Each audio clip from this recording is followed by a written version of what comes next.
ஆன்மீக அன்பர்கள் அனைவருக்கும் வணக்கம். உங்களையெல்லாம் அந்த ஆன்மீக சேனல் மூலியமாக சந்திக்கிறதுல நான் ரொம்பவும் சந்தோஷப்படுறேன். நாங்கள் போடுற வீடியோலாம் உங்களுக்கு பிடிச்சா நீங்கள் லைக் பண்ணுங்கள், ஷேர் பண்ணுங்கள், படத்துக்கு பாபா டெம்பிள் சேனலுக்கு நீங்கள் சப்ஸ்கிரைப் பண்ணுங்கள். வாங்க இப்போ நம்ம வீடியோக்குள்ளே வரலாம். இன்னைக்கு சிவபெருமான் உரைத்த ஏகாதேசி விரதம். ஏகாதேசி விரதத்தை பற்றி உங்களுக்கு முன்னாடி நான் சொல்லிட்டேன்.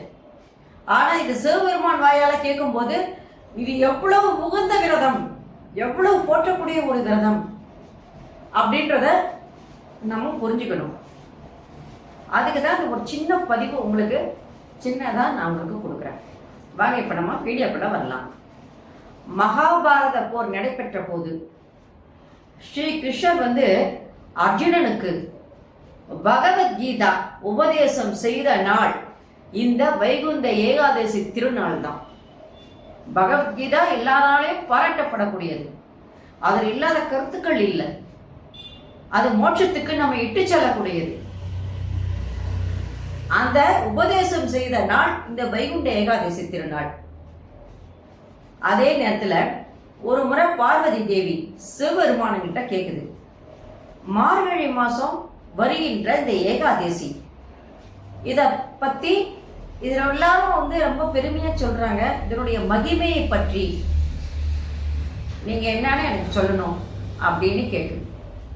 அப்ப சிவபெருமான் சொல்றார், எவர் ஒருவர் மார்கழி மாத வைகுண்ட ஏகாதசி நாளில் கண் விழித்து விரதம் இருந்து அன்று முழுவதும் திருமாலை நினைத்து வழிபாடு செய்கின்றார்களோ அவங்களுக்கு வைகுந்த பதவி கிடைக்கும் என்று சொல்கின்றார்.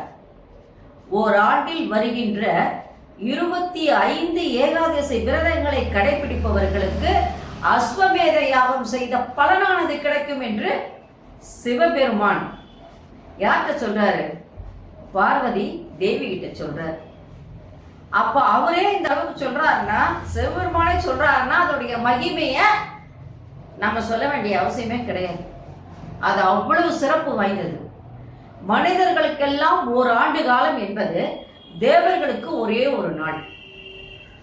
அதனால மார்கழி மாதம் அன்னைக்கு விடியற் காலையில மகாவிஷ்ணு கண் விழித்து உலகை ரட்சித்த நாள் என்று கூட இதை நாம சொல்லலாம்.